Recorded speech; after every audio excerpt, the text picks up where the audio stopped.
something that I've thought a lot about is relating to the word risk. So many of us in this room have heralded ourselves as being like the most risk tolerant group of people in the whole galaxy, which, but something happens where we get comfortable with a certain way of doing things. And then you realize there's no longer any risk because you understand that model. And then we get what the new risk is doing something different. And there's some of us here that sometimes struggle with risk, even though we think we're risk tolerant. We actually struggle taking new risks because we've gotten comfortable by doing things a certain way. And risk has a lot to do with how you perceive it. One person's perception of risky is another person's perception of certainty. And so I think a lot of what I've been personally going through is understanding what truly is risky here. Is it risky to keep doing business the same way? It's comfortable. We know what we're doing. We know we can actually make a profit and float around the same amount of revenue. And maybe we can even push the boundaries and grow a little bit at a time. What's the perceived risk of doing something drastically different is much higher in our minds.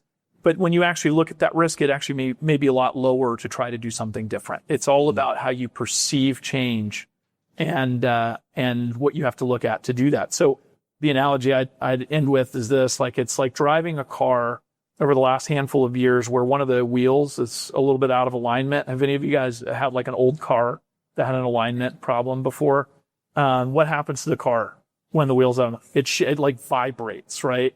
So you just keep dealing with some of these changes. You keep going in and looking at a set of data and having a conversation. You feel the car vibrating. And it's because three wheels are in alignment, but there's one little wheel you got to click into place.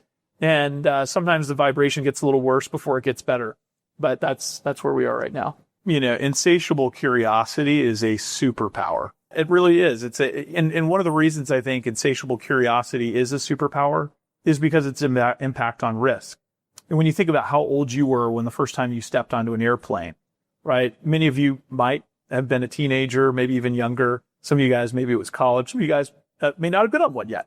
And I came across a lady that was in that situation. She was about 65 years old and she'd never stepped foot and she was getting on her plane for the first time. And she was thrilled. She was sweating bullets, And, we're sitting here going this has been going on for a long time. You get more risk of getting struck by lightning than anything happening on this flight. It's going to be just fine.